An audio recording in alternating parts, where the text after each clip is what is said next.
মানুষ সিদ্ধান্ত নিতে পারবে সে কি তার শরীরে শয়তানকে পাওয়ারফুল করবে না ফেরেশতাকে পাওয়ারফুল করবে। সিদ্ধান্ত মানুষের। এটা মানুষ তার এক্সপিরিয়েন্স থেকে, তার লার্নিং থেকে শিখবে। এই জন্য জ্ঞান অর্জন করতে হবে। এই জন্য আপনাকে কোরআন শিখতে হবে, হাদিস শিখতে হবে। মানেন অথবা না মানেন, শিখতে হবে। না মানেন, কিন্তু তবুও পড়ে দেখেন।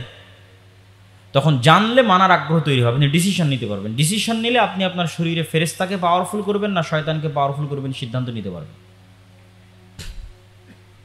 যদি আপনি চান আপনার শরীরে ফেরেশতা পাওয়ারফুল হোক, আপনার আশেপাশে সবসময় ফেরেশতা থাকুক, সবসময় পজিটিভ এনার্জি, আল্লাহ সুবহানাহু ওয়া তাআলার নূর, আল্লাহ সুবহানাহু ওয়া তাআলার রহমত এবং বরকত আপনাকে ঘিরে থাকুক, আপনার রূহকে, আপনার শরীরকে, তাহলে ওই যে প্রত্যেকটা ধাপে আপনাকে আল্লাহ এবং আল্লাহর রাসূলের দেওয়া সিস্টেম ফলো করতে হবে। যেমন রুমে ঢোকার সময় আপনি বলেন আসসালামু আলাইকুম, তা আল্লাহর নবী কি বলছে? আসসালামু আলাইকুম বললে শয়তান পালিয়ে যাবে, মানে শয়তান দুর্বল হয়ে গেল। আর কি পাওয়ারফুল হলো? অবশ্যই ফেরেশতারা পাওয়ারফুল হলো। আপনি আপনার ঘরে, আপনার অফিসে, আপনার চেম্বারে নেতা নেত্রীর ছবি ঝুলিয়ে রেখেছেন, ওখানে কন্টিনিউয়াস কে পাওয়ারফুল হচ্ছে? বলেন তো কে পাওয়ারফুল হচ্ছে? শয়তান পাওয়ারফুল হচ্ছে। আপনি কোনো ছবি মূর্তি রাখলেন না, কিছু রাখলেন না, সালাম দিয়ে প্রবেশ করলেন, তাহলে আপনার আশেপাশে কে পাওয়ারফুল হচ্ছে? ফেরেশতা পাওয়ারফুল। ডিসিশন আপনার। আপনি যদি সবসময় ফেরেশতাদের সাথে থাকেন, আপনার জিকির, আপনার আজগার, আপনার তাসবিহ ফেরেশতাদের তাসবিহের সাথে মিশে আল্লাহ সুবহানাহু ওয়া তাআলা পর্যন্ত পৌঁছে যাবে। এই জন্য ইবনুল কাইয়িম রাহিমাহুল্লাহ বলছে যে দোয়া করার চাইতে আল্লাহর তাসবিহ পাঠ করা সকাল সন্ধ্যা বেশি ফজিলতপূর্ণ ইবাদত। কেননা মানুষই তো ইলেকট্রোম্যাগনেটিক ওয়েভকে কাজে লাগিয়ে এক জায়গা থেকে আর এক জায়গা পর্যন্ত অতি দ্রুত তথ্য পাচার করতেছে, মানে পাঠিয়ে দিচ্ছে। এই ইলেকট্রোম্যাগনেটিক ওয়েভের অনেকগুলো স্তর আছে। আপনারা যারা সায়েন্স পড়েন তারা তো খুব ভালোই জানেন। যেমন রিমোট কন্ট্রোল কিভাবে কাজ করে, এসি কিভাবে চলে। তারপরে আমরা এখান থেকে আমেরিকা ফোনে কথা বলতেছি, সাথে সাথে সেটা চলে যাচ্ছে আমেরিকা পর্যন্ত। আমরা ইন্টারনেট ইউজ করতেছি, ঠিক আছে।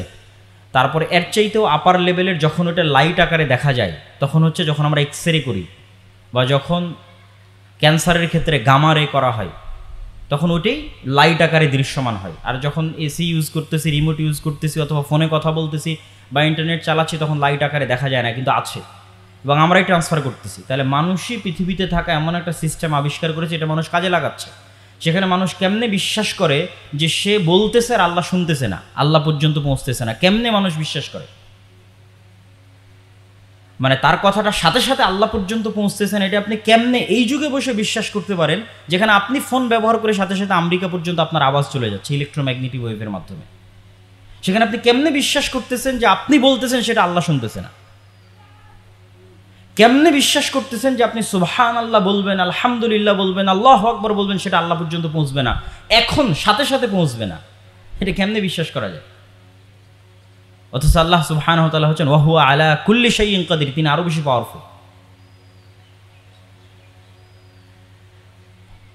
আগের পৃথিবীর চাইতে এই পৃথিবীতে বসবাস করে ইসলামকে অস্বীকার করা, পরকালকে অস্বীকার করা সবচেয়ে বড় বোকামি। বর্তমান পৃথিবীতে মানুষ এত আল্লাহ সুবহানাহু ওয়া তাআলার নিদর্শন দেখার পর কোনো মতেই সে আল্লাহর শক্তি, আল্লাহর ক্ষমতা, পরকাল ইত্যাদিকে অস্বীকার করতে পারে না। ধরেন মানুষ যেই সিস্টেম ব্যবহার করে তথ্য আদান প্রদান করতেছে, তথা আমরা নিজেদেরকে অনলাইনে যাওয়ার জন্য আমাদের একটা সিস্টেম ফলো করতে হয়। কেবলের মাধ্যমে ইন্টারনেট আসে, ঠিক আছে। এখনও কিন্তু কেবলের ভিত্তিতে ইন্টারনেট আসে, একমাত্র স্টারলিংক হয়তো কেবল ছাড়া ইন্টারনেট দেওয়ার চেষ্টা করতেছে। তো মানুষই যদি আজকের পৃথিবীতে চেষ্টা করে যে এখন একটা গাছের পাতা নড়লে আমি জানতে চাই আব্দুল্লাহ আজকে কোথায় থেকে কোথায় গেল, আমি সাথে সাথে লাইভ জানতে চাই, মানুষ যদি চেষ্টা করে, তাহলে এখন সমগ্র পৃথিবীর আকাশে নিকট লো অরবিটে সব স্যাটেলাইট সেট করে দিতে হবে, lakh lakh crore crore million satellite set করতে হবে, এবং জমির প্রত্যেকটা ইঞ্চিতে সেন্সর সেট করতে হবে, সাউন্ড সেন্সর, ঠিক আছে, প্রত্যেকটা নড়ার সেন্সর, সাউন্ডের সেন্সর সব সেট করতে হবে। মানুষ যদি সমগ্র পৃথিবীর অর্থ খরচ করে চেষ্টা করে যে এখন পৃথিবীতে কখন কোথায় কি ঘটতেছে জানতে পারবে, তাহলে সেই টেকনোলজি মানুষ অর্জন করে ফেলেছে। সেখানে আপনি কেমনে বিশ্বাস করতেছেন যে সেটা আল্লাহ সুবহানাহু ওয়া তাআলা পারবে না? মানে আমি আরও সহজ করে দিই, যে আমরা অনলাইনে অ্যাকাউন্ট খুলে ফেসবুকে ঢুকতেছি।